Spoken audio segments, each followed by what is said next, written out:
നമസ്കാരം. മിണ്ടിയാൽ വിഷൻ വാർത്തകളിലേക്ക് സ്വാഗതം. വാർത്തകൾ വായിക്കുന്നത് ചുഗണൻ. ടി.പി. ചുഗണൻ. വടകര സാൻഡ് ബാങ്ക്സിൽ വിദേശ യുവാവിന്റെ ജഡം, സുഡാനി യുവാവിന്റേതാണ് ജഡം. അദ്ദേഹത്തിന്റെ പേര് അണ്ണാക്കോട്ടൻ മുഖോമ്പ. നമ്മുടെ റിപ്പോർട്ടർ ടി.പി. ഷിജു ഇപ്പോൾ ലൈനിലുണ്ട്. ഷിജു, എന്താണ് ഇപ്പോഴത്തെ അവിടുത്തെ അവസ്ഥ? കേൾക്കുന്നുണ്ടോ? സുഗുണൻ, ഇവിടെ കാലത്ത് 10 മണിയോട് കൂടിയായിരുന്നു അജ്ഞാത ജഡം കണ്ടെത്തിയത്. ഇവിടെ നാട്ടിലുള്ള 2 ഗോപാലൻ നാരായണൻ എന്നീ 2 ആൾക്കാരാണ് ഇവിടെ ജഡം കണ്ടെത്തിയത്. അവരിലേക്ക് നമുക്കൊരു ഓക്കെ, നമുക്ക് നാട്ടുകാരുടെ പ്രതികരണം അറിയാം. നാട്ടുകാർ എന്താണ് പറയുന്നത്? നാട്ടുകാരിലേക്ക് പോവാം നമുക്ക് പെട്ടെന്ന്. ആ നാട്ടുകാർ ഗോപാലൻ നാരായണൻ എന്ന 2 യുവാക്കളാണ്, 52 വയസ്സുള്ള 2 യുവാക്കളാണ് അവർ രക്ഷിച്ചത്. അതെ അതെ അതെ.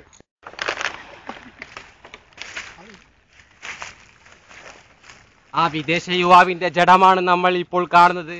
വളരെ ക്രൂരമായ ഒരു പൊസിഷനിലാണ് നമ്മൾ കാണുന്നത്. 22 വയസ്സ് തോന്നിക്കുന്ന അണ്ണാക്കോട്ടൻ മൊക്കോമ്പ സുഡാനിലെ പ്രശസ്തനായ ഒരു ബിസിനസ്സുകാരനായിരുന്നു. കേരളത്തിൽ അദ്ദേഹം ഒരു യാത്രയിൽ വന്നതായിരുന്നു.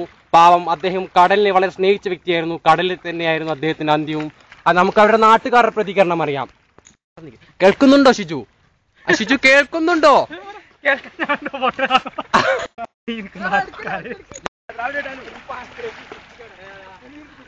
പാവം, അദ്ദേഹത്തിന്റെ കഥന കാഴ്ചയാണ് നമ്മൾ കാണുന്നത്.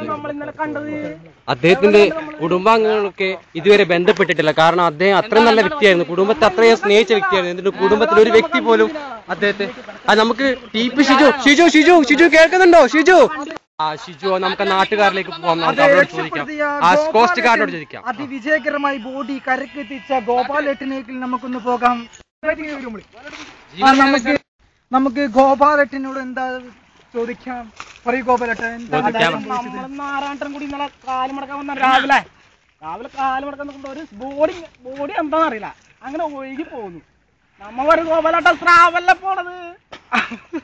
സംഭവം നടന്നത് നമ്മ എണീച്ചാൽ നമുക്കൊരു കർമ്മണ്ട്. ഈ കാലുമടക്കാൻ അറിയാം. നിങ്ങളുടെ വാസൽ എന്താ അറിയില്ല, ഞാനും ഗോപാലേട്ടൻ പോകും. നമ്മ ഒരു സ്രാവല്ല ഗോപാലേട്ട പോണത്. അപ്പൊ ഗോപാലേട്ടൻ അല്ലട മുത്ത സവാന്ന് പറഞ്ഞപ്പോ നമ്മളിവിടെ നമുക്ക് കോസ്റ്റ് ഗാർഡൊക്കെ ഉണ്ട് സർക്കാരിന്റെ വക. നമ്മള് കോസ്റ്റ് ഗാർഡിനെ അറിയിച്ച് കോസ്റ്റ് ഗാർഡ് വന്നപ്പോ പറഞ്ഞത് നമ്മ ആദ്യം വിചാരിച്ചെന്താണ് അണ്ണാച്ചാണെന്ന്. അപ്പൊ ഇവര് വന്നപ്പോ നമ്മ പറഞ്ഞത് സുഡാനിയാണ്. കമാൻഡിംഗ് ഓഫീസർ ശിവ പരിചയപ്പെടേ. ഞാൻ രാവിലെ പല്ലുകൂടി തേക്കാണ്ടാണ് ഇപ്പൊ ശവത്തെ മരിച്ച വ്യക്തിയെ എന്റെ ജീവൻ പണയം വെച്ചാണ് ഞാൻ രക്ഷപ്പെടുത്തിയത്. ഞാൻ എന്റെ മുന്നേ തന്നെ വേറൊരു കമാൻഡിംഗ് ഓഫീസർ ഉണ്ടായിരുന്നു, നമുക്ക് അയാളെ പരിചയപ്പെടാം. സ്ഥലത്തെ MLA-യും വോഡാഫോണിന്റെ ചീഫ് എക്സിക്യൂട്ടീവുമായ ചോട്ടു നമ്പ്യാർ ഇവിടെ എത്തിയിട്ടുണ്ട്. അദ്ദേഹം എന്ത് പറയുന്നു നമുക്ക് നോക്കാം. മിസ്റ്റർ ചോട്ടു, താങ്കളുടെ വീടിന്റെ പരിസരത്ത് നടന്നൊരു ആത്മഹത്യാ ശ്രമം അതോ കൊലപാതകമോ താങ്കൾക്ക് എന്താണ് തോന്നുന്നത്? നമ്മളീ നാട്ടിലെ MLA ആണ്, പക്ഷെ നമുക്ക് അതിന്റെ വലിയ ഗമൊന്നും ഇല്ല. അതിന്റെ ഗമൊന്നും ഇല്ല. പക്ഷെ നമ്മള് പരമാവധി ഈ സുഡാനി യുവാവിനെ രക്ഷിക്കാൻ വേണ്ടി പരമാവധി നമ്മൾ ശ്രമിച്ചിട്ടുണ്ട്. ഷിജു, ആ മരിച്ച വ്യക്തി ഇയാളെ എങ്ങനെ രക്ഷിക്കുമെന്നാണ് പറയുന്നത്? തന്നെയാണ് സുഗുണൻ ഞാനും ആലോചിക്കുന്നത്. വളരെ വൃത്തികെട്ട ഒരു രൂപം ചോട്ടുവിന്റെ. മിസ്റ്റർ ചോട്ടു, താങ്കൾ സുഡാനി യുവാവിനെ ഇതിനു മുന്നേ ഈ നാട്ടിൽ വെച്ച് കണ്ടിട്ടുണ്ടോ? ഇതിനു മുമ്പേ ഞാൻ അയാളെ ഇതുവരെ കണ്ടിട്ടില്ല. നാട്ടുകാരുടെ വർത്തമാനത്തിൽ നിന്നും മരണം ഒരു ആത്മഹത്യയാണെന്നാണ് നിഗമനം. നമുക്ക് കൂടുതൽ വിവരങ്ങൾക്ക് ഡൽഹി ബ്യൂറോയിലേക്ക് ഒന്ന് വിളിച്ചു ചോദിക്കേണ്ടി വരും. ഷിജു, നമുക്ക് സ്റ്റുഡിയോയിലേക്ക് തിരിച്ചു വരാം. അയാളെ രക്ഷിക്കാൻ വേണ്ടി കോസ്റ്റ് ഗാർഡും നാവികസേനയും പണ്ടാടങ്ങാൻ എല്ലാ ടീമും വരുന്നുണ്ടെന്നാ പറയിക്കണേ.